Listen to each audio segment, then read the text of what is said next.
Ok, c'est parti. Bonjour Andrzej. Donc ici on est à la forêt du Rempart à Grand Coude à Saint-Joseph, dans le lieu que vous avez remis en valeur. Est-ce que tu peux nous expliquer un peu où on se trouve?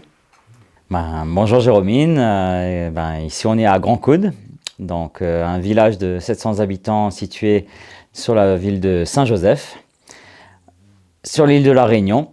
Et c'est un endroit très particulier puisque entouré de deux rivières, la rivière de Langevin et la rivière des Remparts. Et ici, on a eu l'opportunité de s'occuper d'une forêt donc, qui appartient à mon associé Fabien Mondon. Et donc, c'est une forêt de bois de couleur des Hauts et qu'on a décidé d'entretenir.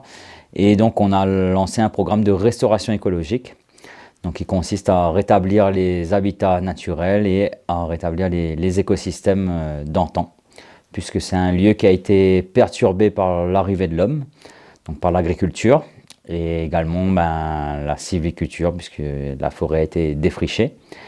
Mais c'est une forêt qui a gardé des bons vestiges, et donc c'est un endroit qu'on a voulu mettre en valeur.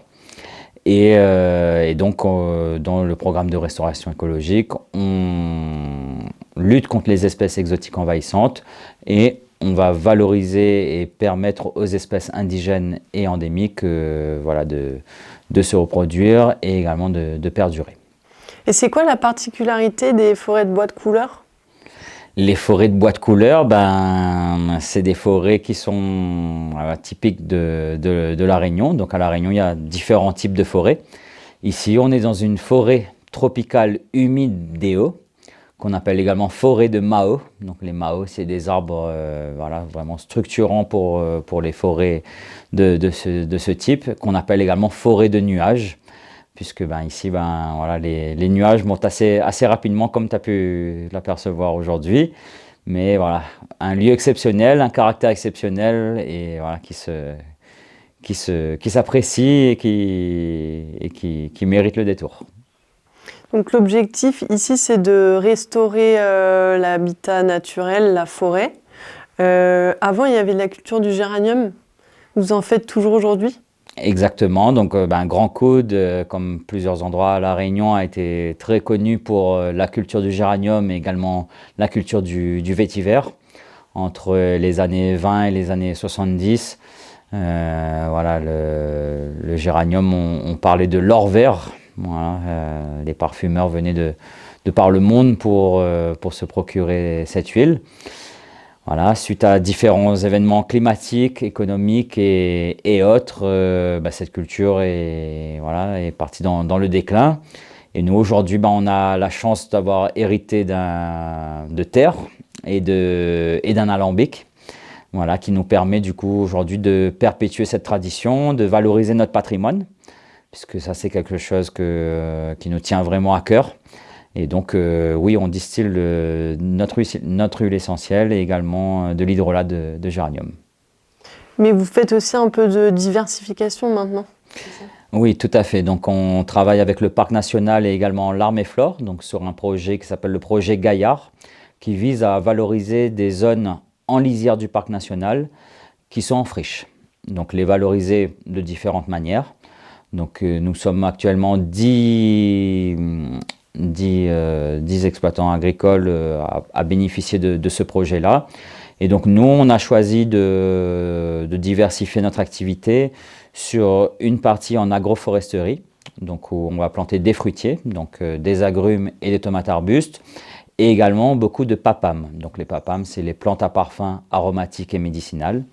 Donc le géranium en fait partie, bien entendu, la verveine également, mais également beaucoup de plantes indigènes inscrites à la pharmacopée, telles que le fleur jaune, l'ambaville, le bois maigre, le change écorce et d'autres espèces qu'on valorise dans nos plantations.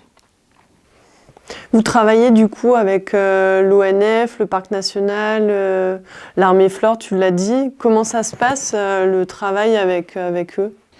Alors, effectivement, on a différents partenaires. Donc, comme tu l'as dit, l'Arme et Flore, le Parc national, également l'ONF, mais également l'OFB, l'Office français de la biodiversité, voilà, qui nous soutient grandement. Également la mairie de Saint-Joseph, le Crédit Agricole, voilà, c'est tout un ensemble, le GAL Grand Sud, voilà, qui nous aide beaucoup. Donc le département également et la région Réunion, l'IRT, l'Office du tourisme, enfin, le nombre de partenaires est vraiment, vraiment, vraiment grand. Et sans tous ces partenaires, on n'en serait pas là aujourd'hui. Donc merci à eux. Et donc le travail, pour répondre à ta question, le partenariat diffère en fonction des différentes C'est des subventions, c'est quoi? C'est des aides financières? Alors, ça peut être des aides financières, ça peut être aussi des soutiens techniques sur les plantations, des soutiens également de conseils. Ils viennent aussi nous aider à défricher, notamment l'Armée Flore et le Parc National, voilà, qui viennent nous aider sur certains chantiers. Et donc, voilà, c'est des soutiens sans lesquels on ne pourrait pas exister aujourd'hui. Est-ce que tu pourrais me raconter un petit peu l'histoire justement de la famille de Fabien et du terrain du coup? Oui, tout à fait. L'histoire de ce terrain a commencé déjà par le grand-père de Fabien, voilà, qui n'est plus parmi nous aujourd'hui, mais qui est très présent voilà, par l'héritage qu'il nous a légué. Donc c'est monsieur Yves Mondon, qui a hérité de terre sur Grand Coude et qui a œuvré pour le développement du village. Donc aujourd'hui, on a hérité de ces terres grâce au papa de Fabien qui aujourd'hui est à la retraite et qui était très content de voir que son fils et voilà, deux de ses amis, donc Gabriel et moi, avons repris l'héritage. Donc pendant 10 ans, ce lieu a été loué par une dame qui avait une ferme pédagogique. Donc ici, il y avait des animaux, il y avait des ânes, des chevaux, etc. Mais elle avait tellement de travail qu'elle ne s'est pas occupée de la forêt. Il y a à peu près 4 ans de cela, on a décidé avec Fabien de reprendre le lieu suite au déménagement de la ferme pédagogique sur un autre lieu. Et voilà, on est tombé amoureux de la forêt. Voilà. Et pour nous, c'est un retour à la nature, déjà d'un point de vue personnel, mais notre credo, nous, c'est restaurer, protéger et transmettre. Et le côté transmission, c'est vraiment quelque chose qui nous tient à cœur, parce que nous, on est là aujourd'hui, mais demain, si on n'est plus là, voilà, on espère que d'autres vont pouvoir transmettre le message et pourquoi pas se lancer dans des projets de ce genre. Donc, pour ce faire, on organise des visites guidées. Donc, on a créé un sentier botanique d'environ 1 km pour 1 heure, 1h15 de visite. Donc, nous avons une formule qui s'appelle Nature dans notre tradition, au cours de laquelle on propose aux personnes de vivre une expérience culturelle, botanique, voilà, où on va faire une visite guidée, plus un repas avec carry feu de bois, et bien sûr une animation musicale avec le maloya, puisque voilà, nous jouons également du maloya. Et pour la transmission, on organise aussi des ateliers pédagogiques, donc on travaille avec les scolaires. Depuis très peu, là, on est partenaire avec le Parc National, on a signé une convention avec eux pour pouvoir financer ces ateliers-là. Et donc nous, c'est très important pour nous de transmettre aux plus jeunes et aux moins jeunes également, bien entendu, on ne les oublie pas, pour que voilà, le message soit transmis plus largement. Pour vous, c'est indissociable la nature et la culture? Très bonne question, et je dirais oui. Oui, puisque notre culture fait partie de la nature. Voilà. Pour moi, la nature est là avant tout. Et sans elle, on ne serait pas là. C'est l'air qu'on respire, c'est l'eau qu'on boit, c'est la terre qu'on foule. L'humain a mis de la culture dans tout ça, et c'est ce qui nous permet aussi d'être rattachés à notre terre.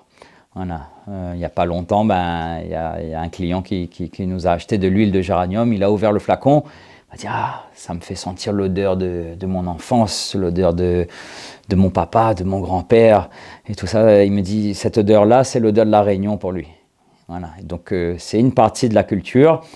La cuisine, bien sûr, en fait grandement partie. Notre manière de parler aussi, ben voilà, on parle créole, on parle français, on a plusieurs langues ici, ben c'est très intéressant. Et puis bien sûr tout le côté patrimoine, histoire, c'est des choses qui nous intéressent beaucoup. Et vous avez un groupe de musique aussi, donc vous êtes vraiment dedans.